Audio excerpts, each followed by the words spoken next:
Thank you, Toastmasters evening. Fellow Toastmasters and guests. Biomimicry. Basically, the practice of developing sustainable human technologies inspired by nature.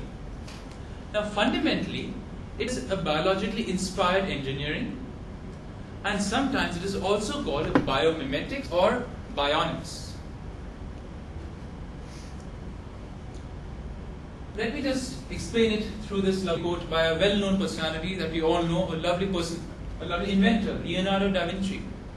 Those who are inspired by a model other than nature, who is a mistress above all masters, are laboring but nothing in just vain.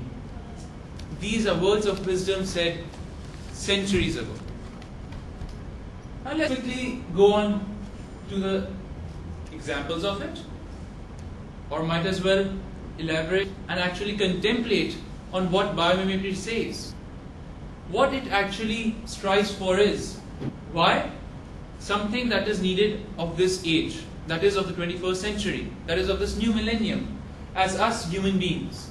What we always say that our natural resources are scarce. Save your own caches, save your own resources, etc. Point is, we have to always be considerate about our mother nature. And as my lovely colleague over here, Toastmaster, said, our home is our country. I would just like to add upon that.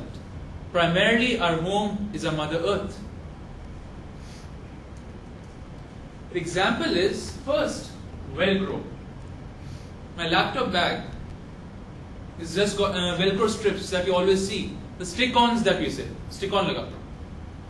The most famous, obviously they're very famous, and we take it for granted. But again, that is also inspired by nature. And who? Swiss engineer George de Mestral observed tiny hooks on the end of birds sticking to his dog's hair.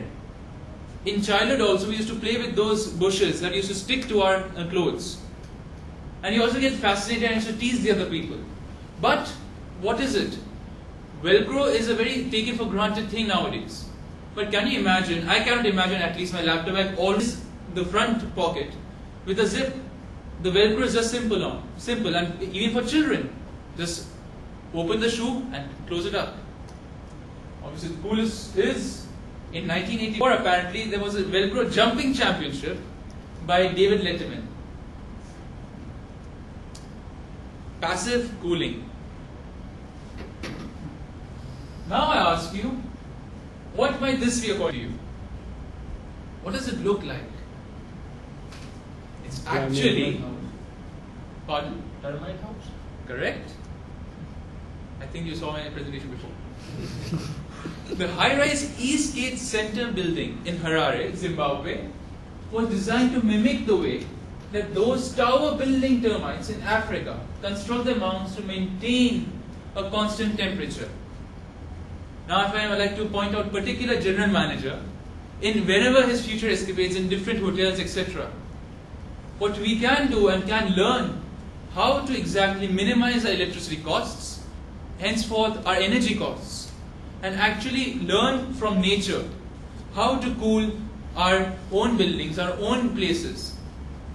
The simple mechanism over here is, you can just look at the height over here. Quite big, isn't it? Point is, over here the termites open and close mounds in different parts of the entire termite mound. Henceforth, they allow the cool air to come from within and the hot air to escape from the outside. That is how the termites regulate the temperature of the entire arena through this simple design. Again, lovely Mother Nature. Lotus effect hydrophobia, quite a complex one. Researchers have developed ways to chemically treat the surface of plastics and metal to evoke the bumpy surface effect of lotus leaves. Lotus leaves, they can be considered as resistant to water. Water just simply cannot be absorbed in the top part of it, which cause water to bead as well as to pick up surface contaminants in the process. Not just protect it, but actually cleaner as well. The water rolls off, taking the contaminants with it. Now this is a microscopic example of lotus effect. And over here what you see, plastic emulsion planes, the washable paints that we say. But what if we go one step further? It is under development, but not yet in the open market.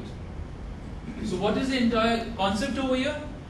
You will have to paint your house after 20, maybe 30 years. Imagine all of us men, we have a dream of owning our own home and etc. And what?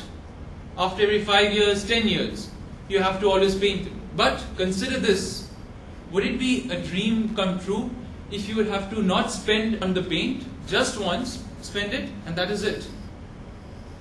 And it even just cleans the entire mud off it. Shark skin.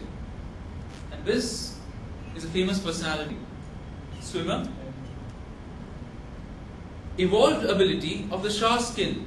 Inspiration, followed by what is the execution of the entire inspiration?